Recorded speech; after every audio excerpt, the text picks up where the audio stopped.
ഞാനിത് പറയുമ്പോൾ ചിലപ്പോൾ നിങ്ങൾക്ക് പലർക്കും വിശ്വാസം വരില്ല. പക്ഷെ അത് വിശ്വസിച്ചേ മതിയാവൂ എന്നൊന്നും ഞാൻ പറയുന്നില്ല. ഓരോ വീർക്കും ഓരോരുത്തർ വിശ്വാസം. ഇത് വിശ്വസിക്കുന്നവരുണ്ടാവാം, വിശ്വസിക്കാത്തവരുണ്ടാവാം. നമ്മളീ പറയണത് തൃശ്ശൂർ തേക്കിൻകാട് മൈതാനത്തെക്കുറിച്ചാണ് നമ്മൾ പറയണത്. വടക്കുന്നാഥൻ്റെ തിരുമുറ്റമായ തേക്കിൻകാട് മൈതാനം. തേക്കിൻകാട് മൈതാനത്തെക്കുറിച്ച് പഴമക്കാർ പറയുന്നത്, പഴമക്കാരെന്ന് പറഞ്ഞു കഴിഞ്ഞാൽ ഒരു 3-4 തലമുറയ്ക്ക് അപ്പുറമുള്ളവർ, അവർ കൈമാറി വന്നിട്ടുള്ള ഒരു വലിയൊരു രഹസ്യങ്ങളും നിഗൂഢതകളുമാണ് നമ്മളിന്ന് പുറത്തു വിടുന്നത്. നിങ്ങൾ ഞെട്ടാതെ കാണുക. തൃശ്ശൂർ നഗരം ഉണ്ടായത് നമ്മുടെ ശക്തൻ തമ്പുരാനാണ് തൃശ്ശൂർ നഗരം ഉണ്ടാക്കിയത്. അതിനു മുമ്പ് അവിടെ ഒരു ശിവക്ഷേത്രം ഉണ്ടായിരുന്നു. ആ ഒരു വലിയൊരു കാടാണ് അവിടെയൊക്കെ. തൃശ്ശൂർ മൊത്തം കാടാണ്. കാടെന്ന് പറഞ്ഞു കഴിഞ്ഞാൽ ഒരു മനുഷ്യൻ പോലും അങ്ങോട്ട് എത്തി നോക്കാൻ പറ്റാത്ത അത്രയും ഭീകരമായ കാടാണ്. വലിയ വലിയ മരങ്ങളുള്ള കാടാണ്. ഇപ്പോൾ ഈ കാണുന്നതൊന്നല്ല തൃശ്ശൂർ. അപ്പോൾ ഇത്രയും വലിയൊരു കാടിൻ്റെ ഉള്ളിൽ ഒരു ശിവക്ഷേത്രം. അവിടെയാണ് നമ്മുടെ പണ്ടത്തെ കാലത്ത് ശരിക്ക് തേക്കിൻകാട് മൈതാനം എന്ന് പറഞ്ഞാൽ അതൊരു ശവപ്പറമ്പായിരുന്നു. ശവപ്പറമ്പെന്ന് മാത്രമല്ല, പല ആൾക്കാരെയും അവിടെ കൊണ്ടുവന്നിട്ട് തൂക്കി കൊന്നിട്ടുണ്ട്. അങ്ങനെയും നടന്നിട്ടുണ്ട്. അങ്ങനെ ഒരുപാട് ആത്മാക്കൾ കിടന്ന് നടക്കുന്ന ഒരു സ്ഥലമാണ് തേക്കിൻകാട് മൈതാനം. അത് പഴമക്കാർ ഇന്നും ആലോചിക്കുന്നു. അങ്ങനെ നിൽക്കുന്ന സമയത്താണ് നമ്മുടെ ശക്തൻ തമ്പുരാൻ ഈ കാടെല്ലാം വെട്ടി തെളിച്ച് ഇവിടെ വലിയൊരു ടൗണാക്കി മാറ്റാൻ വേണ്ടിയിട്ട് അമ്പലത്തിനെ സംരക്ഷിക്കണം, കാട് എല്ലാം വെട്ടി മാറ്റണം. അങ്ങനെയാണ് ശക്തൻ തമ്പുരാൻ അതെല്ലാം വെട്ടിമാറ്റി. വലിയ വലിയ മരങ്ങളുണ്ടായിരുന്നു, അതൊക്കെ വെട്ടിമാറ്റി കാടൊക്കെ വെട്ടി തെളിപ്പിച്ച് ഇങ്ങനെ നമ്മുടെ ഇന്ത്യയിലെന്നല്ല എവിടെയും ഇതുപോലൊരു പട്ടണം ഉണ്ടാവില്ല. കാരണം എന്താ വെച്ചിട്ടുണ്ടെങ്കിൽ തൃശ്ശൂർ റൗണ്ടിന് ചുറ്റാണ് തൃശ്ശൂർ പട്ടണം. ഇപ്പോൾ കുറച്ചൊക്കെ ഉള്ളിലേക്കൊക്കെ വികസനം നടന്നു തുടങ്ങിയിട്ടുണ്ട്. പക്ഷേ എന്നിരുന്നാലും തൃശ്ശൂർ സ്വരാജ് റൗണ്ടും വടക്കുന്നാഥനും അതുപോലെ തന്നെ തേക്കിൻകാട് മൈതാനവും ഇതാണ് തൃശ്ശൂർ ടൗണിൻ്റെ ലൈൻ മാർക്ക്. അപ്പോൾ ഇങ്ങനെ ഇത്രയും മരങ്ങൾ വെട്ടിത്തെളിച്ച് അവിടെ ഒരു ടൗണാക്കി രൂപാന്തരപ്പെടുത്തി അങ്ങനെ വികസനം നടത്തി. വികസനം നടത്തിയതിന് ശേഷം എന്തുണ്ടായെന്ന് വെച്ചിട്ടുണ്ടെങ്കിൽ ഈ കാടിൻ്റെ ഉള്ളിലുള്ള കംപ്ലീറ്റ് ദുരാത്മാക്കളും അതുപോലെ തന്നെ ഒരു ഒരു ഒരു പ്രത്യേക തരത്തിലുള്ള യക്ഷികൾ, ഗന്ധർവന്മാർ, ദുരാത്മാക്കൾ, കുട്ടിച്ചാത്തൻ, ഇങ്ങനെയുള്ള സകല ചാമുണ്ടികളും ആ തേക്കിൻകാട്ട് മൈതാനത്തുണ്ട്. ഇതെല്ലാം വെട്ടിത്തെളിച്ച് എല്ലാം വൃത്തിയാക്കി എന്ന് പറഞ്ഞിട്ടൊന്നും കാര്യമില്ല. പല ആത്മാക്കളും അതിൻ്റെ ഉള്ളിൽ നിന്ന് വിട്ടുപോകാനായിട്ട് തയ്യാറായില്ല. അവരെന്തുണ്ടായെന്ന് വെച്ചിട്ടുണ്ടെങ്കിൽ ബാക്കിയുള്ള മരങ്ങളിലും ബാക്കിയുള്ള കാടുകളിലായിട്ട് അവരവിടെ വാസം ഉറപ്പിച്ചു. അങ്ങനെ നിൽക്കുന്ന സമയത്ത് പിന്നെ ടൗണൊക്കെ പുരോഗമിച്ചു, അതുപോലെ തന്നെ ടൗണൊക്കെ വികസിച്ചു, അതുപോലെ തന്നെ കണ്ടമാനം ലൈറ്റുകളായി, അതുപോലെ തന്നെ അമ്പലമൊക്കെ പുരോഗമിച്ചു, അമ്പലത്തിൻ്റെ ചുറ്റും മതിലൊക്കെ കെട്ടി. പക്ഷേ വടക്കുന്നാഥൻ്റെ സന്നിധിയായ കാരണം ഈ പ്രേതാത്മാക്കൾക്ക് ഒരാളെ ഉപദ്രവിക്കാനോ ഒരാളെ പേടിപ്പിക്കാനോ മറ്റുള്ള യാതൊരു കാര്യങ്ങൾക്കും സാധിക്കില്ല. ഇവർ ദൈവനുണ്ടോ എന്ന് ചോദിച്ചാൽ ദൈവമുണ്ടെന്ന് നമ്മൾ വിശ്വസിക്കുന്നു. അതുപോലെ തന്നെ പ്രേതമുണ്ടോയെന്ന് ചോദിച്ചാൽ ദൈവം ഉണ്ടെങ്കിൽ പ്രേതമുണ്ട്. അപ്പോൾ ദൈവത്തിൻ്റെ ചുറ്റുപാടത്തും ഈ പ്രേതങ്ങളും ഈ ദുരാത്മാക്കളും അലഞ്ഞു നടക്കുക.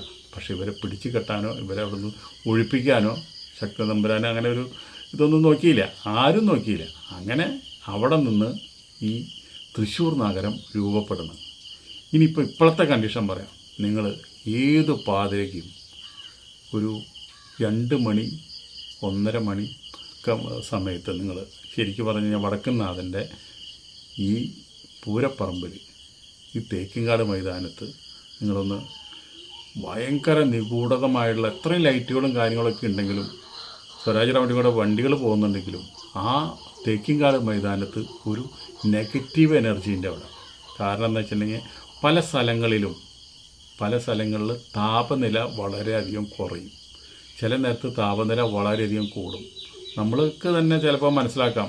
ചില കോണുകളിലും ചില സ്ഥലങ്ങളിലും നമ്മളൊരു മാവുകൾ കുറേ ഉണ്ട്, അവിടെയൊക്കെ തറ കെട്ടിയിട്ടുണ്ട്, വലിയ വലിയ വൃക്ഷങ്ങളുണ്ട്.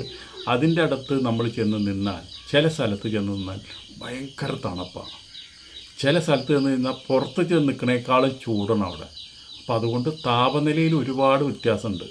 അതുപോലെ തന്നെ ഈ തേക്കിൻകാട് മൈതാനത്ത് പല ആൾക്കാരും ഇതുപോലെ ഇപ്പോൾ തന്നെ പല ആൾക്കാരും ഇതുപോലെ തന്നെ നടന്നു പോകുമ്പോൾ പല രൂപങ്ങളെയും കണ്ടെന്ന് പറയുന്നുണ്ട്.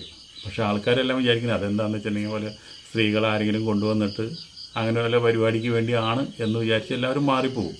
പക്ഷേ ഇപ്പോൾ CCTV ക്യാമറയും മറ്റുള്ള കാര്യങ്ങളൊക്കെ വന്നോട് കൂടിയിട്ട് ഇപ്പോൾ അങ്ങനെ ഒരു പരിപാടി ആ തേക്കിൻകാട് മൈതാനത്തില്ല. ഞാൻ പറഞ്ഞ CCTV ഒക്കെ പറഞ്ഞതിന് മുമ്പാണ്. അങ്ങനെ ഒരു പരിപാടി ആ തേക്കിൻകാട് മൈതാനത്ത് ഇപ്പം ഇല്ല. പക്ഷേ ഇങ്ങനെയുള്ള ദുരാത്മാക്കൾക്ക് ഈ ക്യാമറയിൽ പെടാനോ അല്ലെങ്കിൽ അവർ ക്യാമറയിൽ വന്ന് ഫോട്ടോ എടുക്കാനോ അല്ലെങ്കിൽ ക്യാമറയ്ക്ക് കിട്ടണ യാതൊരു കാര്യങ്ങളും അവർക്ക് ക്യാമറയിൽ വരില്ല, കിട്ടൂല. ഇപ്പോഴും പല സെക്യൂരിറ്റിക്കാരും അതുപോലെ തന്നെ അതിലൂടെ നടന്നു പോയ പല ആൾക്കാർക്കും പല അനുഭവങ്ങളും അവിടെ ഉണ്ടായിട്ടുണ്ട്. ആ ഉണ്ടായിട്ടുള്ള അനുഭവങ്ങളൊക്കെ അവർ പഴമക്കാരായിട്ട് ചർച്ച ചെയ്യുമ്പോൾ ഇപ്പോഴും തേക്കിൻകാട് മൈതാനത്ത് പല നിഗൂഢതമായുള്ള പല ആത്മാക്കളും അവിടെ ഉണ്ടെന്നാണ് പറയണത്.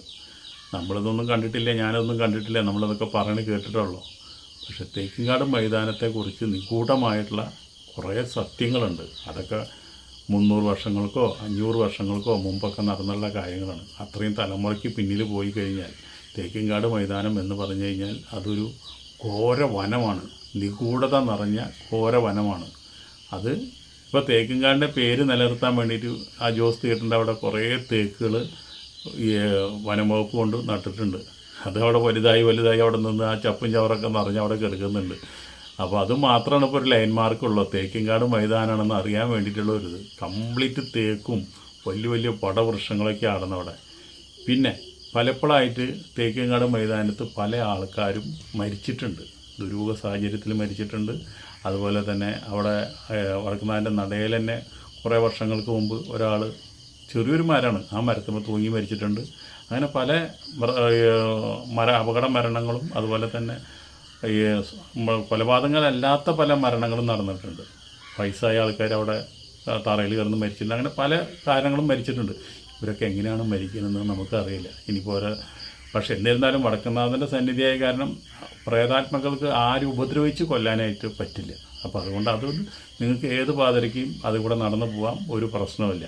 പക്ഷേ നമ്മൾ ചില ഒബ്സർവേഷൻ ചെയ്താൽ, ചില സമയത്ത് നമ്മൾ അതിൽ കൂടെ നടന്നു പോയാൽ നമുക്കും കാണാം ചില രൂപങ്ങൾ മാറുന്നതും. അതുപോലെ തന്നെ നമുക്ക് ആ പ്രകൃതിയിൽ നിന്നും തന്നെ നമുക്ക് മനസ്സിലാക്കാം ഇവിടെ എന്തൊക്കെയോ പ്രശ്നങ്ങൾ നടക്കുന്നുണ്ടെന്നുള്ളത്. അതിനെക്കുറിച്ചുള്ള റിസർച്ചൊക്കെ ചിലവരൊക്കെ ചെയ്യുന്നുണ്ട്. അവർക്കും മനസ്സിലായിട്ടുണ്ട് ചില കോണുകളൊക്കെ അതിൻ്റെ വ്യത്യസ്തമായിട്ടുള്ള ഒരു ചെറിയ രൂപങ്ങളും അതുപോലെ തന്നെ ഓരോ ശബ്ദങ്ങളും കാര്യങ്ങളൊക്കെ അവർ കേട്ടെന്ന് പറയുന്നുണ്ട്. ഇതൊക്കെ എത്രത്തോളം സത്യം ഉണ്ടെന്ന് നമുക്കറിയില്ല. നമ്മളൊന്നേ പറയുന്നുള്ളൂ, ദൈവമുണ്ടോ പ്രേതാത്മാക്കളുണ്ട്, ഇത്രയും നമുക്കറിയുള്ളൂ. നമ്മളൊക്കെ മരിച്ചു കഴിഞ്ഞാൽ ഒരു പുനർജന്മം ഉണ്ടോ എന്ന് വരെ ഇപ്പോൾ ശാസ്ത്രജ്ഞന്മാർ ഉണ്ടെന്നാണ് പറയണത്.